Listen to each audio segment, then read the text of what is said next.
Hello and welcome to Weird Around Illinois. One thing that often comes up when talking about Bigfoot is what kind of creature is he?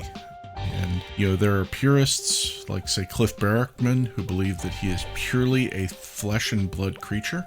There are others who say that he might be some sort of alien, and others say that he is a supernatural creature, more like a skinwalker or a wendigo.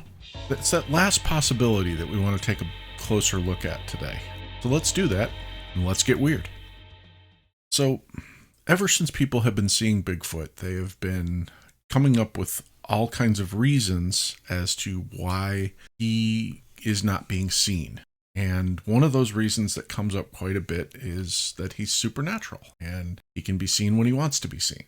And some of that goes all the way back to Native American lore.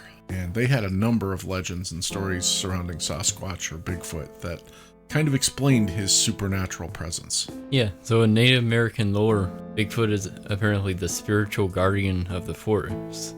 We see that a lot in different paranormal theories, to be honest, where he's basically just the guardian of the forest. He guards animals or trees or whatever. And that kind of makes sense because if you'll notice that the Bigfoot seems to be more aggressive against those who would do harm to the forest, like loggers or, really intense hunters or things like that. Yeah, or even fishermen. Yeah, that's true. And another thing is that, according to Native American lore, Bigfoot has the ability to walk between different dimensions or disappear. Another thing that's common with other cryptids, like the Skinwalker and Dogman. Yeah. There have been a lot of theories of Bigfoot traveling like from tree to tree, like literally disappearing in a tree, like coming out somewhere else. Nobody knows how that works, obviously, but it was very weird to hear about. Yeah, that was especially popular with like the hairy man legends up in Alaska. Yeah. It's to the point now where when I go out in the forest, I'm usually like knocking on trees looking for a secret entrance or something. Yeah. So it's also possible, according to Native American lore, that Bigfoot have the ability to talk or interact with people.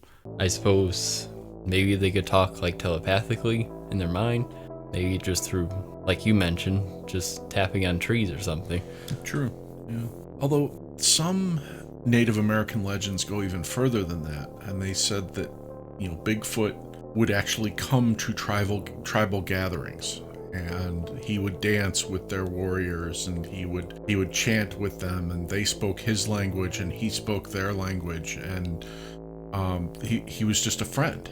And I know at least one tribe has a story about a falling out with Bigfoot that happened when there was an argument between Bigfoot and one of their braves, and he ended up killing the brave. And then he was either ashamed and went to hide in the woods, or he was banished by the tribe to the woods and never came back and never spoke with them again. Yeah, so that's quite an ending to a alliance. Wow. Yeah. I guess that kind of leads into another way that the Native Americans, at least some tribes, described Bigfoot. They had a term for him. I think it was the tribe who came before us.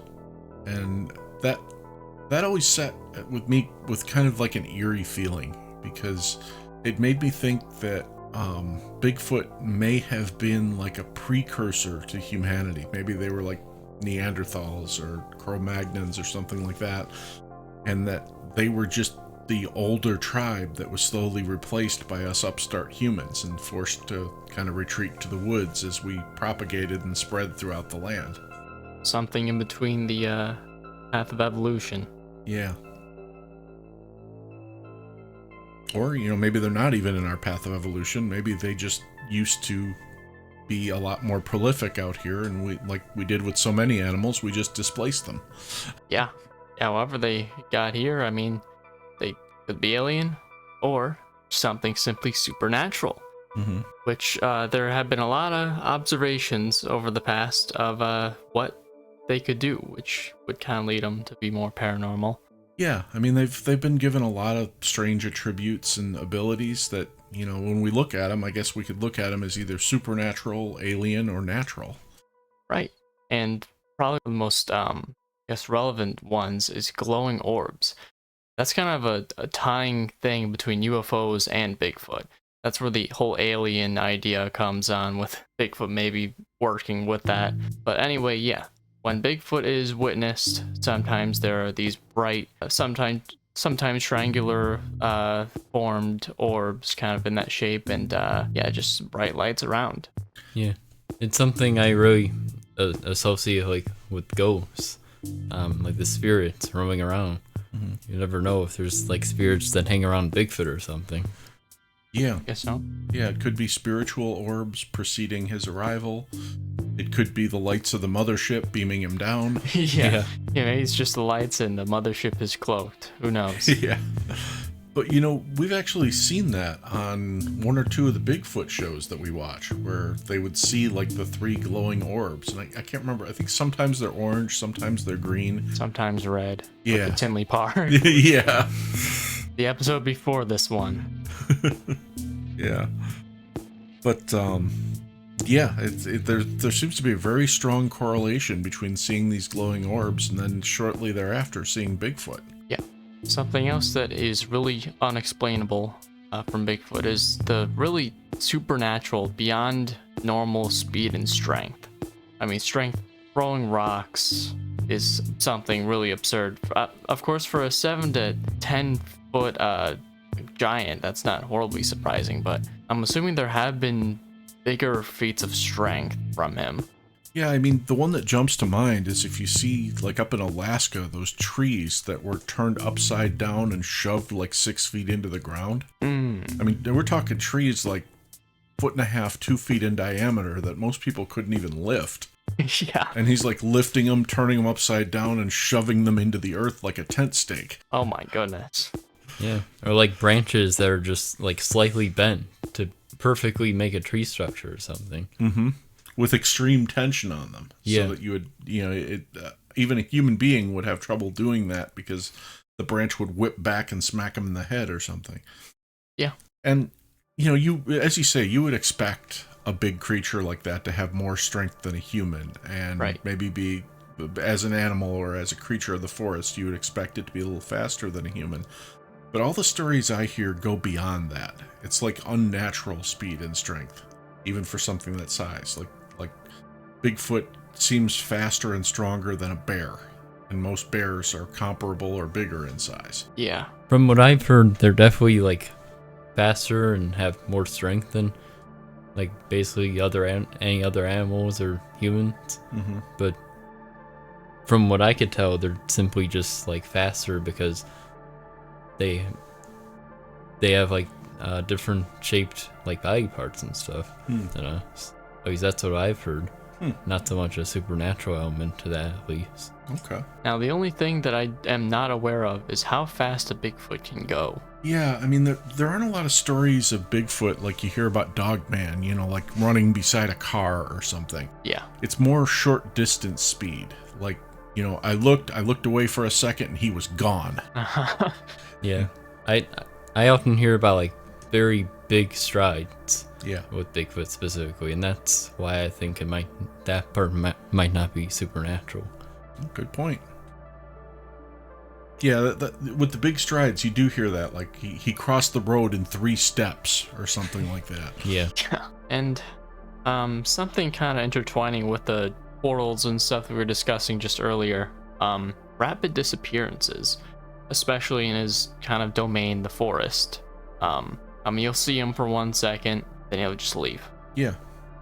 Like, that's why a lot of these witnesses are very short term, unless they run away. That would kind of also make sense why he would disappear, but some people don't necessarily run. Maybe it's from a distance, but Bigfoot still somehow gets away. Yeah, in this age, with everybody carrying a cell phone and you've got game cameras everywhere and everything else, it's, you find yourself wondering, how does he keep disappearing so quickly so nobody can ever get a picture or nobody can ever see him for more than 30 seconds?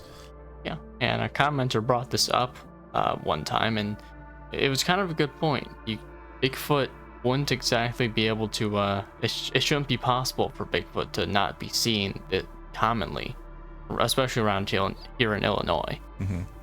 Yeah. So if we're talking about a Bigfoot in the North Woods of Canada or Alaska, or even like the thicker parts of Washington State or something like that, I could see that as a natural ability.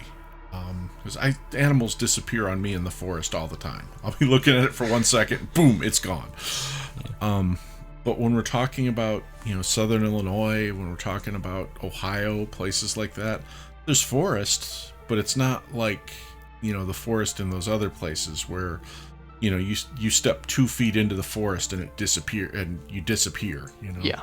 I mean, in some other areas, there's uncharted land that hasn't been fully investigated by, I guess, whoever makes forest preserves. And those would be places where you could definitely consider Bigfoot hiding. Yeah. But yeah, here it's a little bit different. And a lot of people say that Bigfoot is like a really rare creature. So if it's hard to catch like bears or something on camera, imagine how hard it must be to catch a Bigfoot on camera. Yeah. True. But the supernatural explanation could be he's using portals either in trees or elsewhere, or he's beaming up to the mothership. Yeah.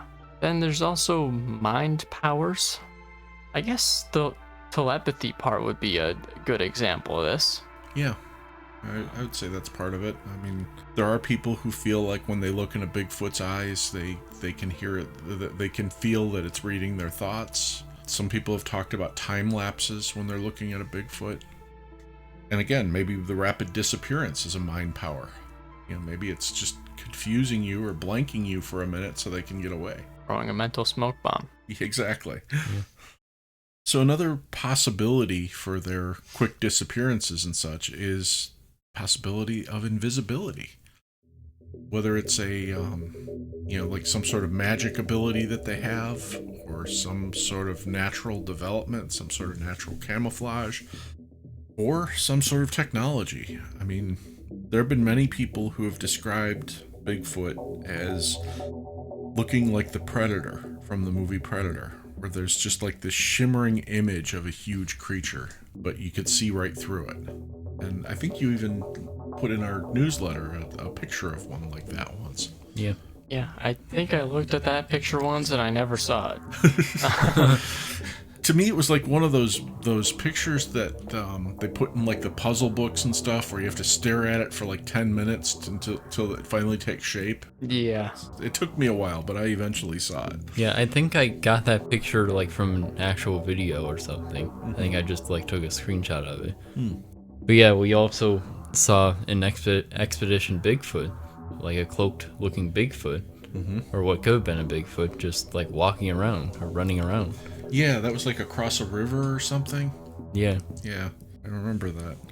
So, in addition to invisibility, we have to look at the possibility of shape-shifting. I know that's more comparable to like a skinwalker in Native American lore, but it has been attributed to Bigfoot as well. And they say that Bigfoot can change into other animals. I've never really heard of him changing into a person, but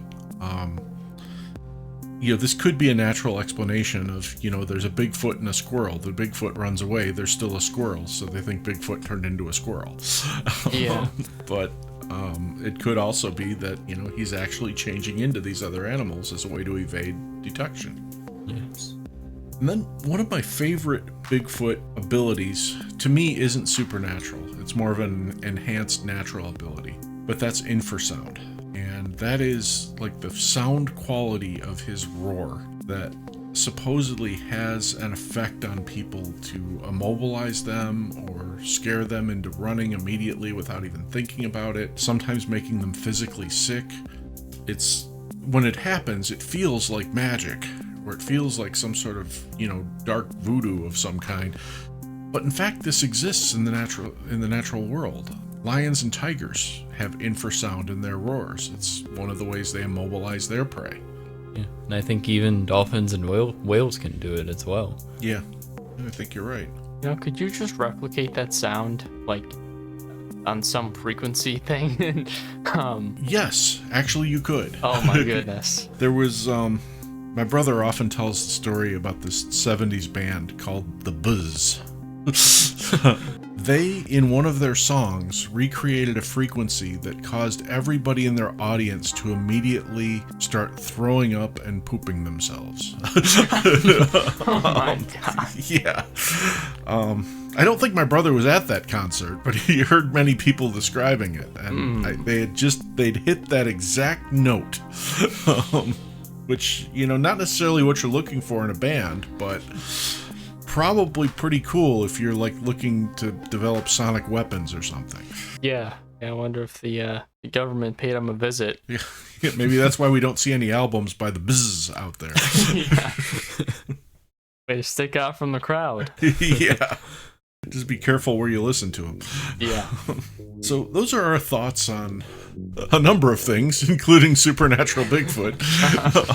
We'd love to hear your thoughts on whether you think Bigfoot is a natural creature or supernatural creature. And by all means, if you've witnessed him using one of these supernatural abilities, or even know of a supernatural ability that we haven't talked about, share it with us. Put it in the comments section. Drop us an email. You can fill out one of our anonymous contact forms if you've had a contact with Bigfoot and don't want to be known. In any case, we thank you for listening and thank you for subscribing.